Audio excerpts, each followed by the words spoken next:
Pasal kita banyak keluarkan graduate tapi ekonomi tak perlukan graduate. Naratif yang katakan gaji dekat Malaysia ni stagnant tak betul. Okay. Isu underemployment tu memang betul. Itu memang ada isu. Tapi sebenarnya isu tu ialah ketidakpadanan antara keperluan ekonomi dengan sistem pendidikan kita. Pasal kita banyak keluarkan graduate tapi ekonomi tak perlukan graduate.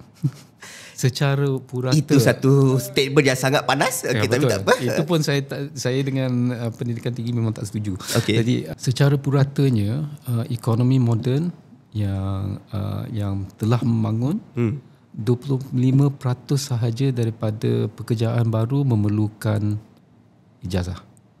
Hanya 25% sahaja. Isu ketidakpadanan antara qualification dengan pekerjaan ni bukan unik kepada Malaysia. Ada negara membangun yang timnya pengeluaran graduate lagi tinggi. Okay. The problem is worse. Okay. Much worse. Jadi kita punya dalam lingkungan 40%, kan. Tapi keperluan ekonomi sebenarnya 25 hingga 30% saja.